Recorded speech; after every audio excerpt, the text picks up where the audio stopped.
week I've entitled Yahweh Judges the Nations, and you can put that as your title, Travis. Mom and Dad are actually on their way home. They were in Indiana this last week visiting friends from Jackson College of Ministries, Jackson, Mississippi, where I was born, and that was back when Dad was in his Pentecostal days, and they made good friends back then, old friends now. These chapters of Ezekiel, 25 to 32, got 7 chapters here. I didn't expect this, but I've spent more time on this than any of the other lessons in the series so far. These were very, very challenging. And it's interesting because they're some of the least popular passages in Ezekiel. You have these passages in Isaiah, Jeremiah, and Ezekiel where they shift and they talk about the other nations around them. They're not talking about Judah or Israel, but they're talking about Moab or Ammon, Edom, or the Philistines. And those are very difficult passages for us as modern readers to get into for a number of reasons. One, there's a kind of bias that the God of Israel did not concern himself with other nations. Now, that's not true. So that's the first obstacle we have to get over. Another is that we don't know much of the history of these ancient nations, and so it seems all very obscure. We got to do a lot of historical research to figure out who these people were and where they lived and what they did.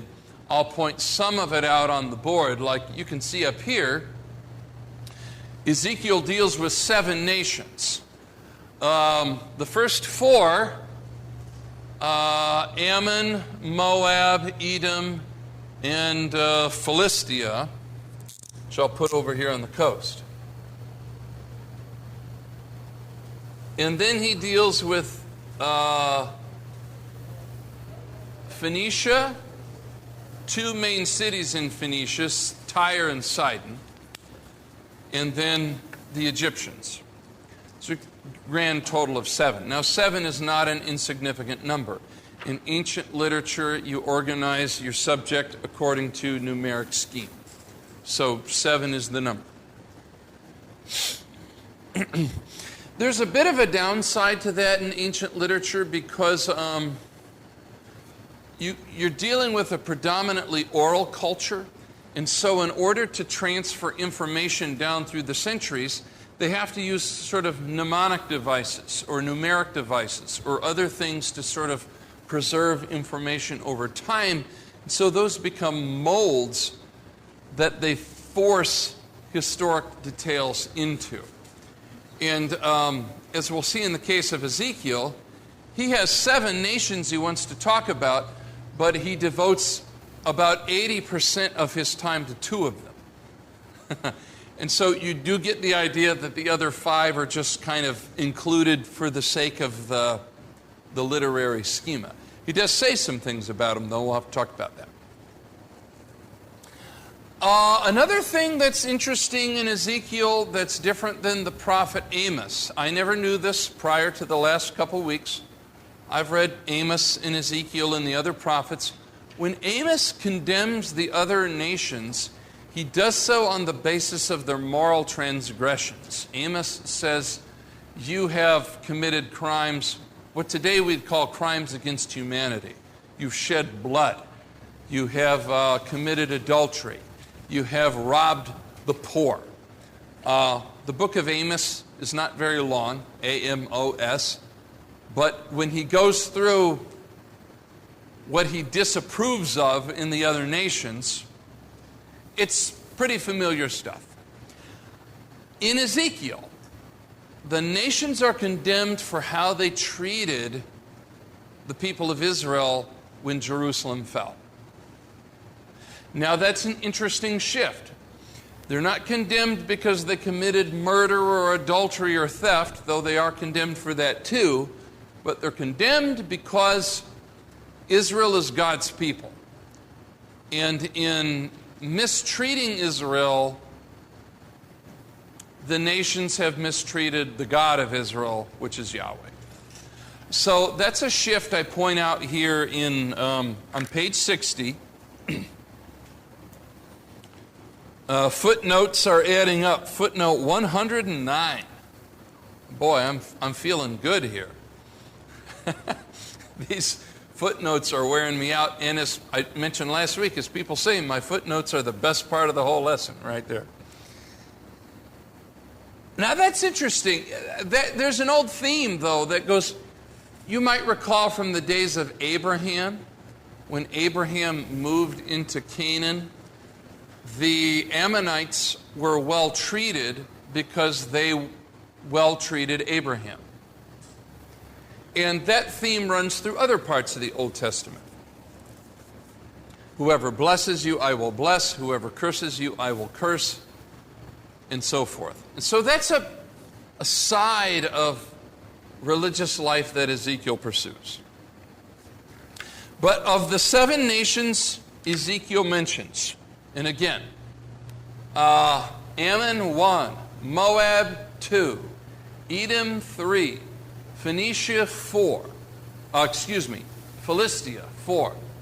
Of the Phoenicians, there are 2 city-states, Tyre and Sidon. We hear about them in different Bible passages. That's 5 and 6.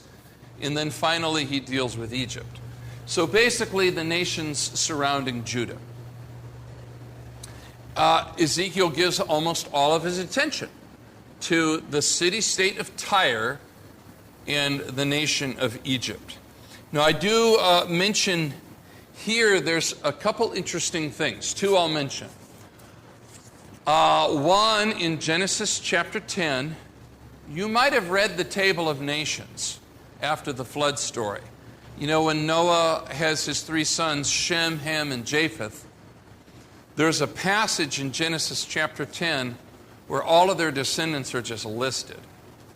Now, if you're part of the I'm going to read the Bible in a year group, you hit that chapter and you're like, all right, let's move on to chapter 11. If you went through and counted every last one of the nations in Genesis chapter 10, you would arrive at the number 70. Now, that can't be an accident. The 7 signifies totality. But when you get to Ham, and Ham doesn't come off well in the Noah story. Anybody know why Ham doesn't come off well in the Noah story? I'm sure you've read it. Noah's in the ark. He comes out. What's that? Yes, and actually I'm going to do something real quick. I know we got to have cool temperatures in here, but I'm going to turn those off real quick because I can't hear anything.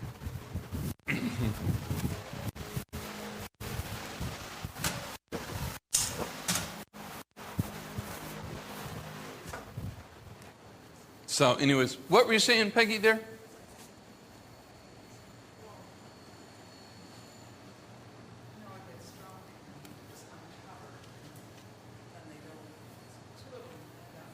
That's right.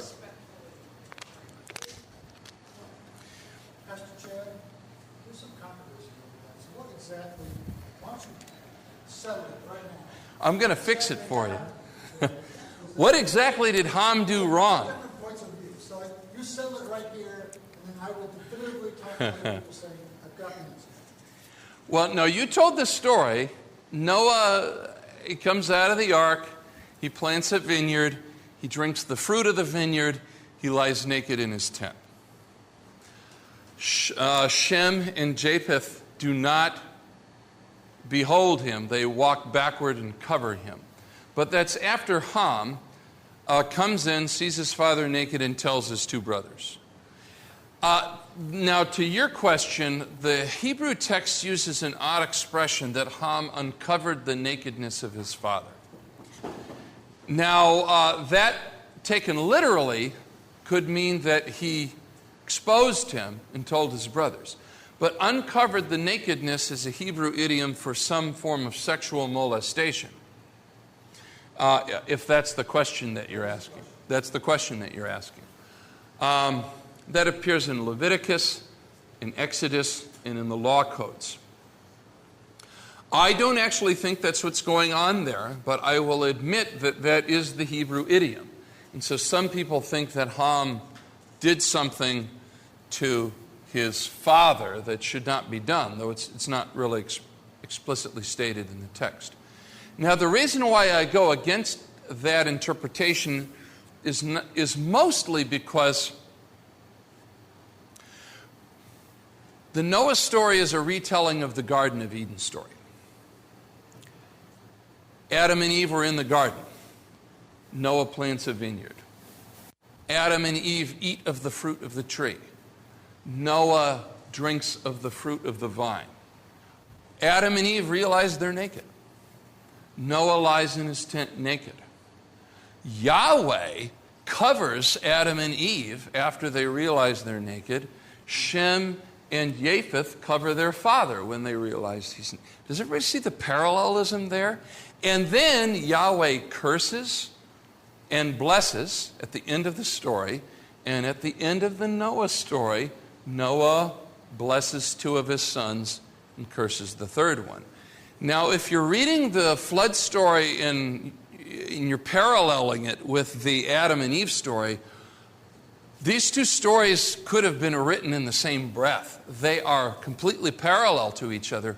So the way I regard the story is a retelling of the fall of man.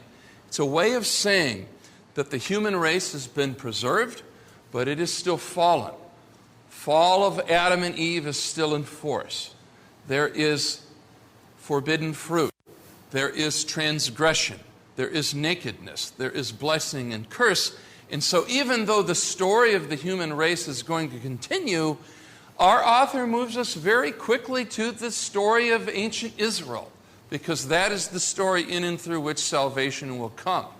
But a lot of people miss this in translation, and I don't know if you've ever heard that before, but I will argue that basically Ham's action, the question that you raised there, is parallel to the Adam and Eve story. It's one of either covering or exposing the shame of the person who has transgressed. Now, I could preach on that. There's a relevancy there. Do we expose or do we protect the transgressions of our ancestors? That's a relevant question in our time. None of our fathers or grandfathers or great-grandfathers or mothers were perfect people. What do we do with that? Do we delight in exposing their imperfection and dragging them down? That's what Ham did, and he is cursed for that.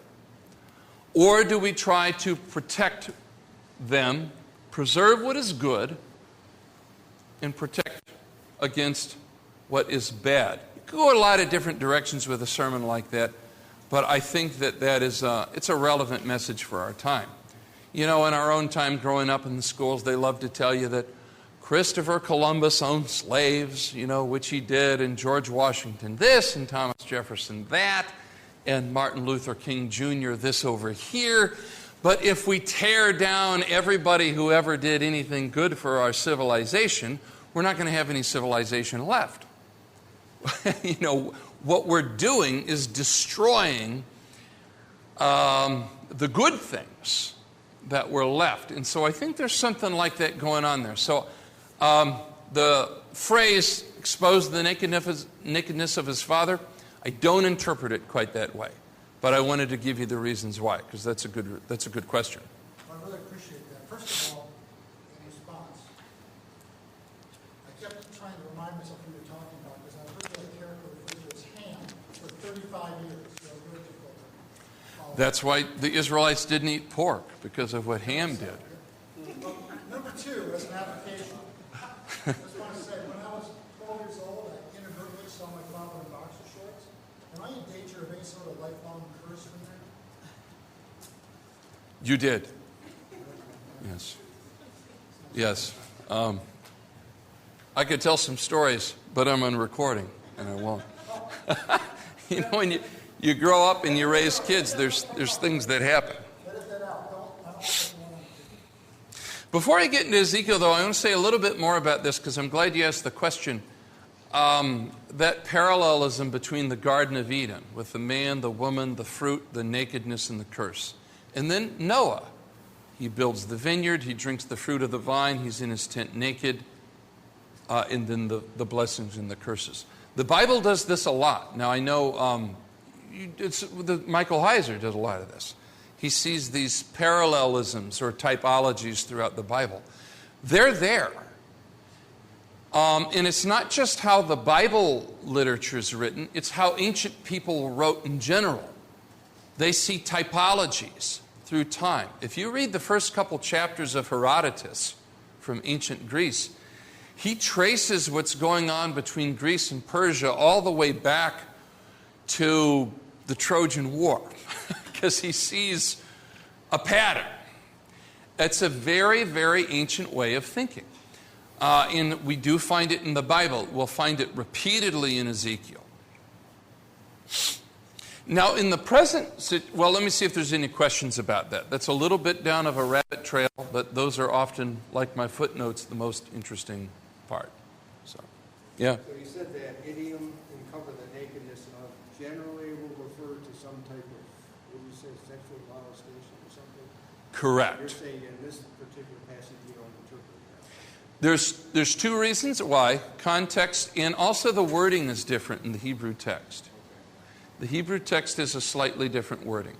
Now, many of you know the story of Ruth and Boaz, where she lies down next to him and asks him to cover her with the corner of his garment.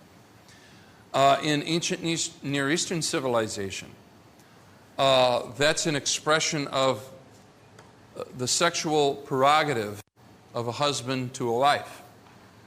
It doesn't mean necessarily that they had sexual relations that night, but it means that he is prepared to be his protector, in exchange for which she, under his protection, shares herself with him and him alone.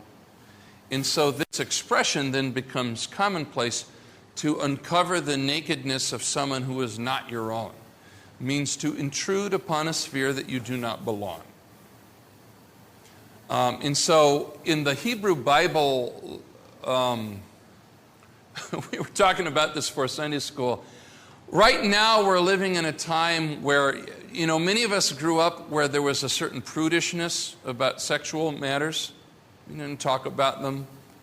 And some children who grew up within that atmosphere felt somewhat uninformed about that whole side of life, and they kind of had to fend for themselves. I don't know if you've woken up and realized that we're not in Kansas anymore. That is not the case. Everything is like out in the open. Everybody talks about it all the time. It's almost got to the point where it should be shocking, but it's not anymore. But there's a lot of that in the Bible in terms of expressing things in an indirect way. So many of us who grew up with the King James Version, if the text says Adam knew his wife, we know that that's a roundabout way of saying that he had sexual relations with her. In the same way, to that question, uncovering the nakedness of someone else is a way of saying that you've intruded into a sexual relationship that you do not belong. The language, though, in this passage is a little different in the Hebrew text. And the context and the parallelism with Genesis, with Adam and Eve's story, leads me at least to believe that that's not exactly what Ham's sin was. So what Ham's sin was really Yahweh protects those who in their guilt fall. He protects them. When the man and the woman fall and realize that they are naked, the first act of grace, arguably in the whole Bible, is that Yahweh covers them. And Ham doesn't do that. To take a passage from Paul, he delights in evil. He loves to find out their nasty secrets, and he wants to expose them to the whole world. And I think that's what's going on in that passage. So, slightly good question and a little bit of a detour there, but I think relevant for our own times, and relevant for our own personal lives. Do we protect one another, or do we delight in exposing one another? It's a good question. Yeah.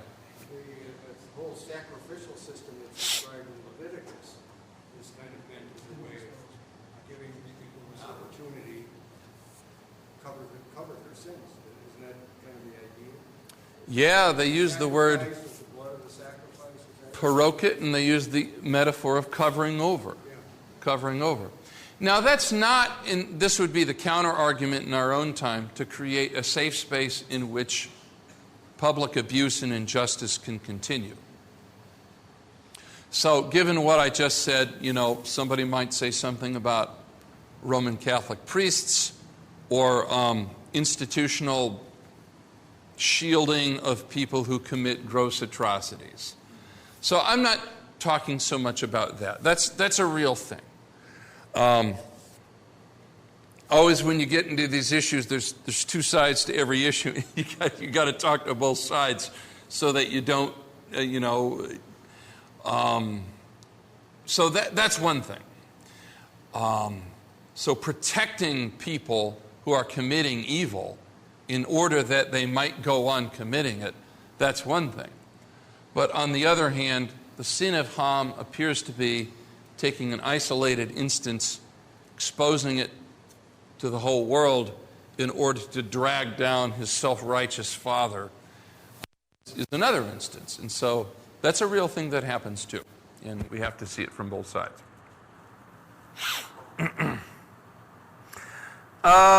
Tyre in Egypt. Now, we're going to get in some tricky areas here.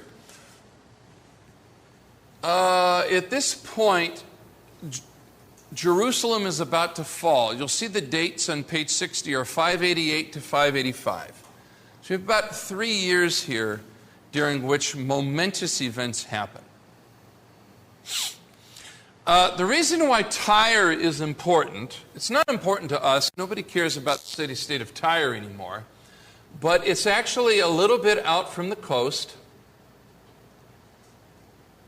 And prior to the emergence of Carthage, most of us have heard about Carthage, Tyre dominated the Mediterranean, was the sea power in the ancient world, and actually was the port from which Carthage was ultimately established, for the Romans defeated it. And so for Nebuchadnezzar, who's over here in Babylon, he wants to hit Tyre. And when he's done hitting Tyre, he's going to invade Egypt from the sea. And Egypt is the crown jewel of the ancient Near East. Everybody wants to conquer Egypt. Everybody wants to conquer. Once you conquer Egypt, that's sort of like Hitler wanting to conquer Stalingrad. That's the place. It's got his name attached to it. When we hit that place, we will make a statement. Because you've got to remember that Egypt survives, and I say this to my ancient history students, for nearly 3,000 years. Now, people say, oh, America's the oldest civilization in the world, da-da-da-da-da-da-da. How long have we been around? 250? So try to think back to a time when there was a civilization that lived in symbiosis with its natural environment for 3,000 years. That's powerful. I mean, no other civilization has done it since. Rome lasted about 1,000. The British Empire was the biggest empire, geographically speaking, in the modern world. Lasted for a couple hundred years. But there never has been, or there ever will be, another civilization like Egypt. Egypt was the greatest. And I can't say often enough, 3,000 years. That is a long, long time for a civilization to last. And so you can imagine as these expansive empires began to conquer, that was the crown jewel. And so Ezekiel sees the dynamics of this happening in his own time. So he wants to talk about the fall of Tyre. He wants to talk about the fall of Egypt as the most important events on the threshold of his own lifetime. And they are very, very important events. And of course, Egypt has a personal importance for the people of Israel because they were slaves in Egypt for 400 years.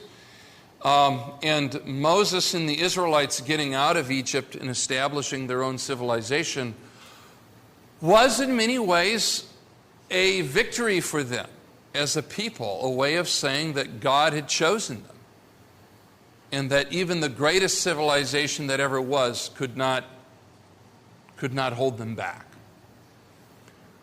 So just a little bit about Egypt. I'm not teaching my ancient history class now. We look at sarcophaguses of pharaohs and talk about this, that, and the next thing. And I'm an enthusiast about Egypt, but I think in the modern world, people don't study ancient history terribly much. Egypt is a thing. And there's no way to recapture it for our own time unless we go back and realize this thing had existed as far as generations could ever remember. It seemed as old as creation itself. Nobody takes Egypt. And so that's a big deal. So I'm going to move on to page 61, but before I do, let me see if there's any questions. I did a little intro to Ezekiel. We talked a little bit about Adam and Eve and the flood story, and now he's got 7 nations he wants to hit: Ammon, Moab, Edom, Philistia, 2 in Phoenicia, and then Egypt. But Tyre and Egypt are the biggies.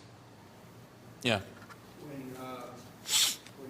least when most archaeologists scholars believe that Exodus occurred, at what point was the Egyptian civilization? Was that a high point?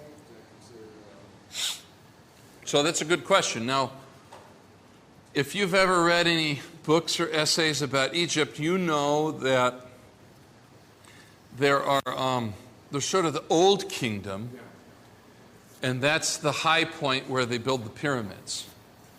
Now, the pyramids are still, anybody seen the pyramids? Like visually for yourself? All right, no. Well, they're still there. One of the 7 wonders of the ancient world, and they're not going anywhere anytime soon. Even if they dropped a bomb on them, there would probably still be parts of them left. That was the old kingdom. And then they have what are called intermediate periods. So periods where Egyptian civilization kind of hits a low ebb and then recovers for whatever reason. So the old kingdom is considered Egypt at its greatest, when the pharaoh was practically worshipped as a god on earth. The pyramids were built not through technology, but through massive slave labor by a people who believed in their leader beyond probably anything we can comprehend. Then there's the sort of middle period. The Exodus event happened in the 13th century BC. On the front end of what's called the New Kingdom. There's a little overlap here with the story of Joseph because at the end of Middle Kingdom Egypt, the Nile Delta, they used to take in foreigners. Now, they didn't have what today we'd call open borders, but they did bring in foreigners, and over time, the foreigners became so powerful that they took over the whole Egyptian delta. They were called Hyksos by the Egyptians themselves, and they established a whole new capital at Avaris. And many people think this is the background of the Joseph story, because we do learn in the Joseph story and then in Exodus, when you read the early chapters of Exodus, what is the Pharaoh saying? These Semites are too numerous for us. There's too many of them. Joseph rises to be Pharaoh's second in command. Ramesses II was one of the New Kingdom pharaohs who expelled Semitic peoples from Egypt in response to the threat that they had posed.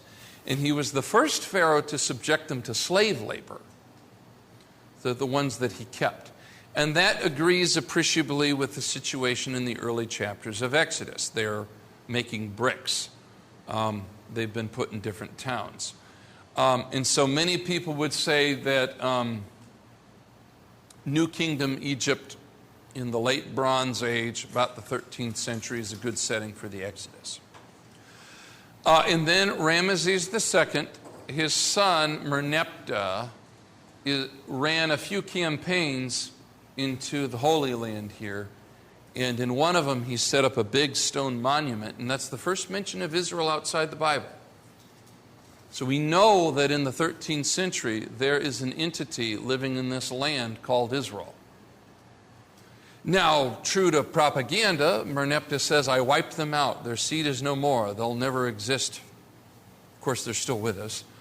So that's propaganda. Every good politician knows part of winning victory is claiming victory before it happens. Duh. A lot of Americans don't seem to realize that, but that's what you do. You say you've already won, and hopefully that will help you win. And so it's not historically accurate. But he mentions it, and so they're there.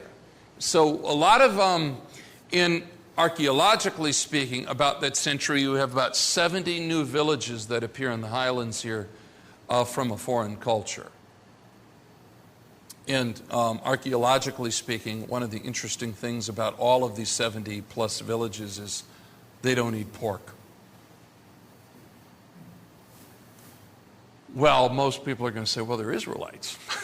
You know, they've moved in. So most people will set it within the 13th century for literary, archaeological, and other reasons.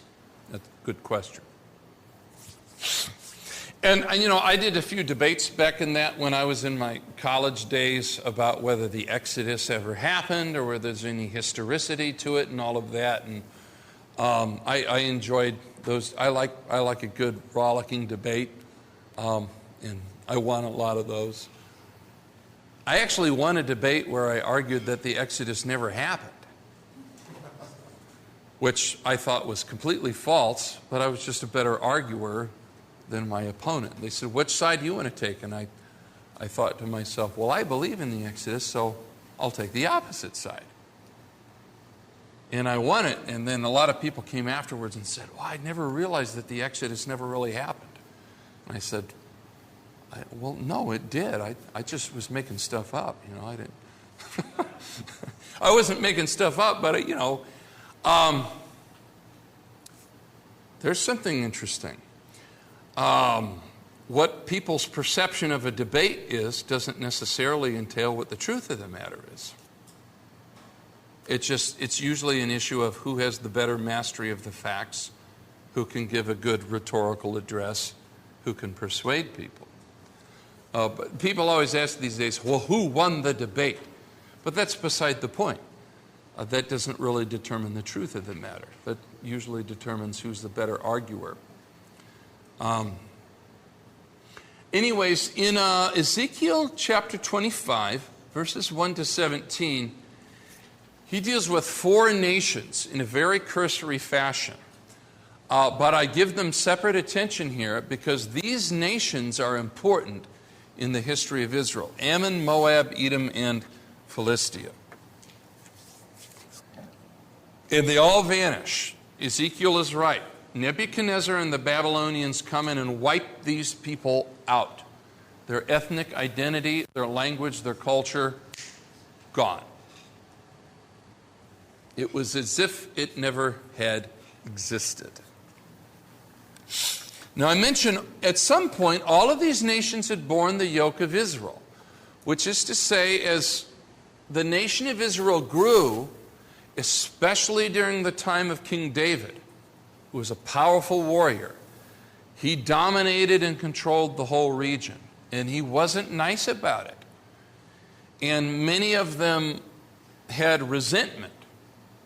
And so when the Babylonians came against Judah, they were happy. They were happy with it. On the surface, these oracles might appear to amount to nothing more than a bit of petty vengeance of one tribal deity against another. And that's how some scholars read it. But there's more at stake than that. For Ezekiel, these 7 nations are going to be devastated and wiped out. But, as we'll see, he's looking forward to a future in which Yahweh will gather all the nations together. And so, kind of like the nation of Israel itself, God's going to wipe out the nations. He's going to wipe out Israel. And he's going to create a new people for himself that goes across nations, peoples, and religions. That'll be very important to the New Testament writers in Luke and Paul and the Gospels, that's exactly what Jesus does. So I spent a lot of time in these lessons because on the one hand, they sort of deal with all these ancient peoples and history and stuff that nobody cares about. But on the other hand, I couldn't help feeling like this is so relevant for us as Christians. This is exactly what Luke and Acts and Paul and the early Christians are thinking is going on in their own time. So I mentioned the Ammonites here, chapter 25, verses 1 to 7. You'll see the Ammonites. I kind of put them up here on my map right about there, just east of Israel, across the Jordan River. If you know your book of Genesis, you know the story that Abraham's nephew Lot had 2 daughters.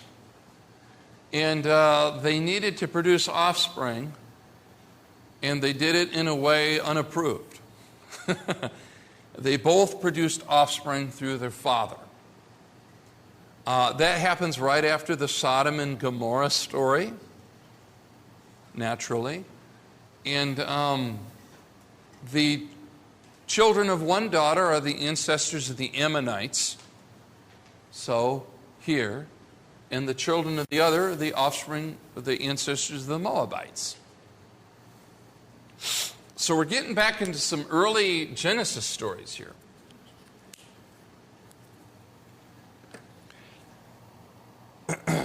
In the course of time, they organized themselves into a small kingdom. They had a capital city called Rabbah. Their national god was Milcom. Now, I include the gods here because the deities of the nations are important for Ezekiel. We got this prophecy from Ezekiel. The word of Yahweh came to me. Son of man, set your face toward the Ammonites and prophesy against them. Say to the Ammonites, hear the word of Adonai Yahweh. Thus says Adonai Yahweh, because you said, aha, over my sanctuary when it was profaned, over the land of Israel when it was made desolate, over the house of Judah when they went into exile. Behold, I am handing over to the people of the east, that is the Babylonians, for a possession. They shall set their encampments among you and make their dwelling in your midst. They shall eat your fruit. They shall drink your milk. I will make Rabbah, top of page 62, a pasture for camels, and Ammon a fold for flocks, and then you will know that I am Yahweh. So that is Ezekiel's prophecy against the Ammonites. So basically, when Nebuchadnezzar came in, laid siege to Jerusalem, and wiped out the temple, the Ammonites did a little victory dance. And Ezekiel says, shame on you, and you're going to pay for that.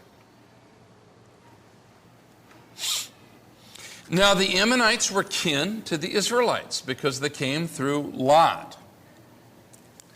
However, part of their territory was taken by the tribe of Gad, and they continued to fight with the Israelites for that territory for the rest of their existence. You read the Old Testament stories, But Israel and the Ammonites are constantly at war with each other over this land and over their people. In the days of the judges, Jephthah, the Gileadite, fought the Ammonite king over the disputed ground. Anybody know the story of Jephthah from the book of Judges? A couple of you. Now, when we are sitting in church, my sons, Eli and Teach, especially, always read from Judges because there was a lot of violence in it.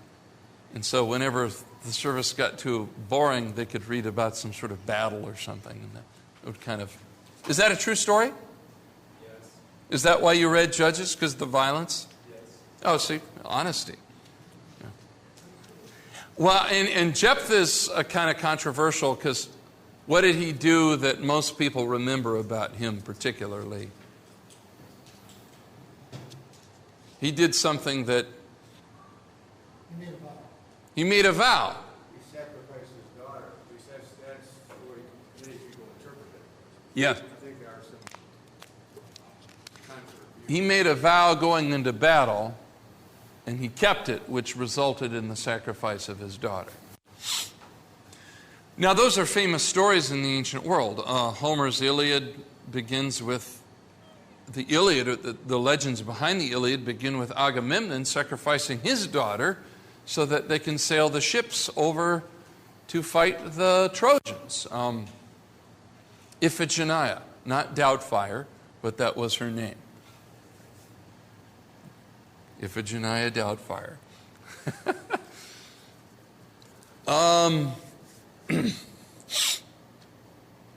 Later, the Ammonites were conquered by Israel after provoking David to war. And as Judah comes under pressure, the Ammonites try to throw off the political yoke. When Nebuchadnezzar conquered Transjordan means west of the Jordan River.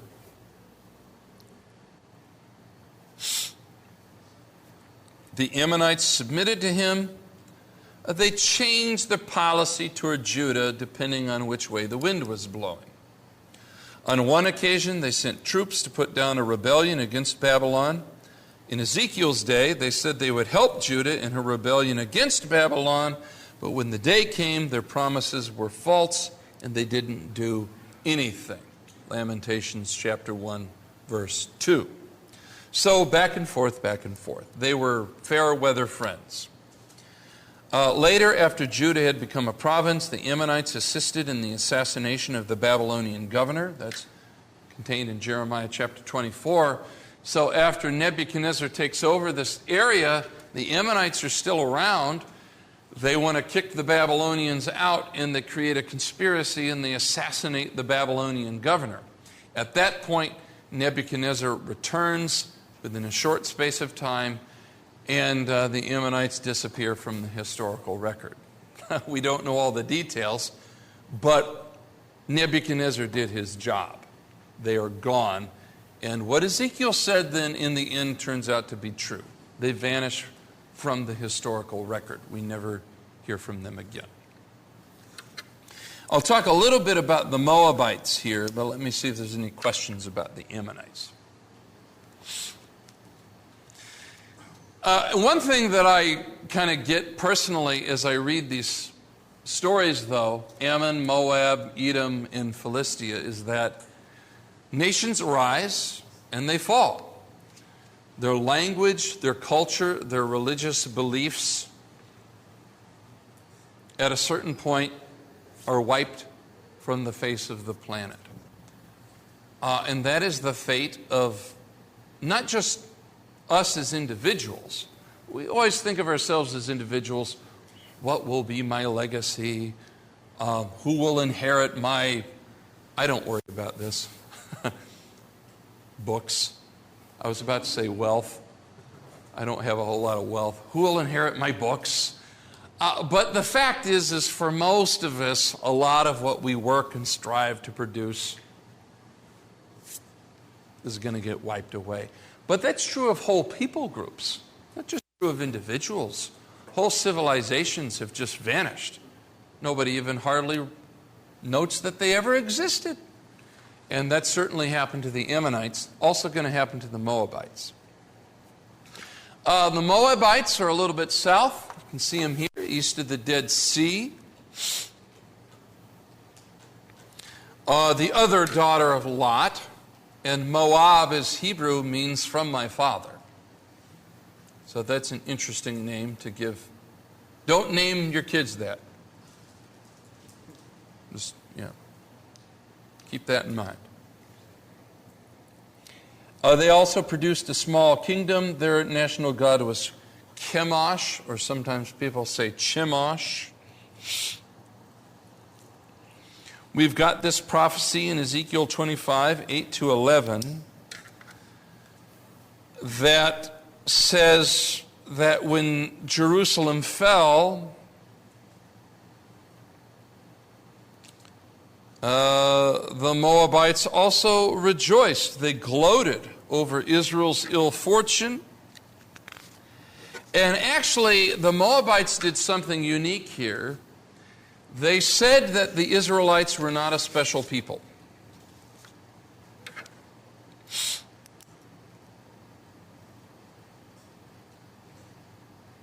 This phrase from chapter 28, verse 8, "Behold, the house of Judah is like all other nations."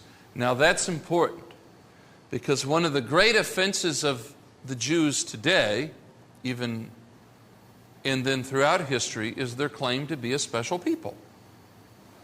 That's one of the great offenses against Christianity. Nobody likes to hear anybody say that they're special.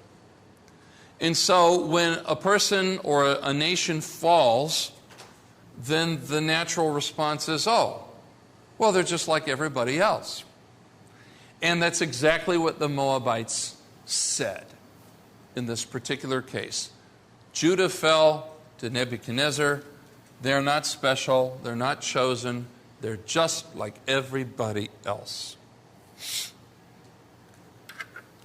So that is Ezekiel's charge against this people.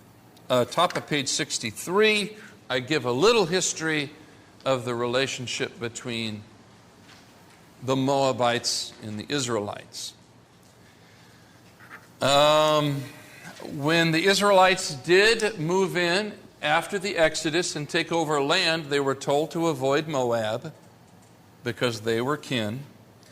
However, another king named Sihon, you read about him in the book of Numbers, took Moabite lands. And then when the Israelites defeated him, they came into possession of those Moabite lands. The Moabites felt that it originally belonged to them and that they should get it back. The Israelites never gave it back. And without taking sides, they never ceased from war with one another over that land. The land was given to the tribe of Reuben, Joshua 13, 15 to 20. The Moabites still thought of it as theirs. King David played a very important role here because he had a Moabite ancestor named Ruth. We read about her in the book of Ruth. So initially, King David's relations with the Moabites were positive. However, after he became king, he killed most of the Moabite soldiers, who were men, and put the land to tribute. And they did not like that at all. King Mesha of Moab later retakes land out after the death of King David. We read about that in 2 Kings. Tries to throw off the yoke of King David. Sounds a little bit like Psalm 2. The nations say, "Let us throw off the yoke of Yahweh and his Messiah." So it was not a good relationship. When Judah rebelled against Babylon, Moab did nothing to help her, though she did accept refugees after the city fell. And when Ammon tried to assassinate the Babylonian governor, Moab ceased to exist too. Nebuchadnezzar wiped them both out. Now, most of you know a little bit about the Edomites. I'll probably end with this today, but let me stop, since we're talking about ancient, obscure, no longer existing kingdoms Any questions? There might not be, but I know you're all up late at night thinking, Moab. Yes, I've been wondering about this.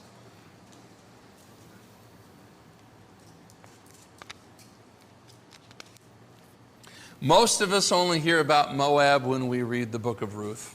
You know, we realize that Ruth was a Moabite woman and that she's the ancestor of King David. But for Christians, that's relevant because if Ruth is the ancestor of King David, she's also the ancestor of Jesus Christ. That will appear in the Matthew genealogy there. And so Matthew selects 4 women, test time. 4 women in the genealogy of Jesus that he selects as everybody else they're mentioning, other than Ruth, who are the women in the genealogy of Jesus. Okay, the prostitute from, and what is her name from the book of Joshua? Rahab. So she's one of them. I think she's not the earliest, though. Tamar. Tamar is Judah's daughter. So that's a very swarmy story, is it not? Yeah. Tamar, Rahab, Ruth, and of course, King David himself produces the royal line through Bathsheba, who's not.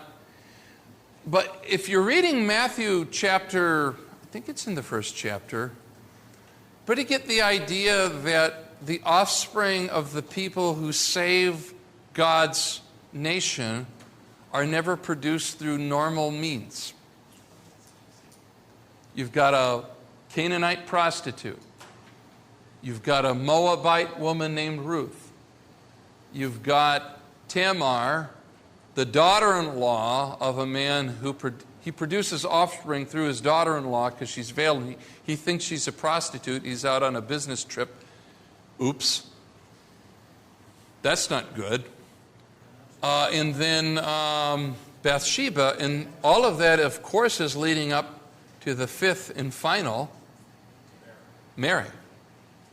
And so Matthew is setting us up for the idea of the conception of Jesus is not going to happen according to the usual channels. I think that's quite deliberate on Matthew's part. Most of you know the Edomites are the descendants of Jacob's brother Esau. Jacob and Esau are twins. Twins always get along. Always they get along. Back in 2005, Eli and Teach celebrated their 19th birthday yesterday. 19th birthday. Yay, okay. And Eli was the firstborn, but he was grasping the heel of his brother Thomas. Now, I'm channeling the book of Genesis here.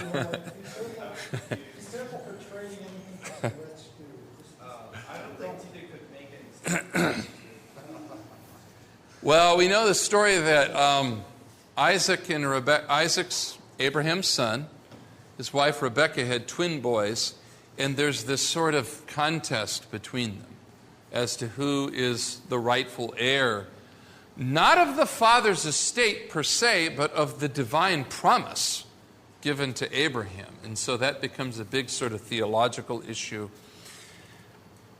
Esau becomes the father of the Edomites, and Jacob the father of the Israelites. So the Edomites live here, kind of like Ammon and Moab, who are descended from Lot. Does everybody see these are all kin with the Israelite people? They're all close relations. And so when we go back and read those stories from Genesis, these are not just idle tales. They are stories of the close relations of the Israelite people that would play a role throughout the rest of their history. In the case of the Edomites, they did not participate in Zedekiah was the king of Judah. He rebelled against Nebuchadnezzar. Nebuchadnezzar came in and wiped him out. The Edomites said, we have nothing to do with these people. They did not participate. However, when Nebuchadnezzar wiped out Jerusalem and Judah, the Edomites immediately moved in and took over their territory.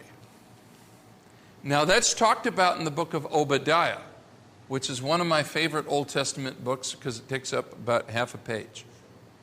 So you can read Obadiah in about 5 minutes between now and when you go down and grab your meal. But if you've ever wondered what is this book about, it's about the fact that the Edomites did this, that they betrayed their kin, and that when Judah and Israel fell on difficult times, they took advantage of it. And that's what this prophecy in Ezekiel is about. I'll close with a few words, top of page 64. Because next week when we get to the Philistines, we're not dealing with the kin of Israel. The Philistines are Greek. Absolutely 100%. When David fought Goliath, he was fighting an Achilles, an Ajax, a Greek warrior with iron armor and spears and the whole bit that had sailed over and landed on the coast here. These are not Semites. They are not Israelites. These are Greek warriors. And as we move forward between the Philistines and the Phoenicians, we're getting closer and closer to that period in history when the Greeks and the Romans pretty much dominate the globe. Which is why we have in our classical schools a class called Western Civ. Basically Greek and Roman. And everything before Western Civ, nobody cares about, except for people like me. But for the most part, for most people, history begins with Western Civ. What came before the Greeks? I don't know. So we'll get to them. Nebuchadnezzar left Edom alone. He had a successor named Nabonidus who destroyed the Edomites, and their kingdom was wiped out. Now, they didn't disappear as a people. They still had their language, their culture, and their God. We read about them in the book of 1st and 2nd Maccabees. They were forcibly converted to the worship of Yahweh during the days of the Maccabees. Most of you know the Edomites because one of their prominent families, called the Antipaters, was hired by the Romans to rule the Jews so that the Jews didn't have any messianic people sitting on the throne or sons of David. And the most famous of them was Herod.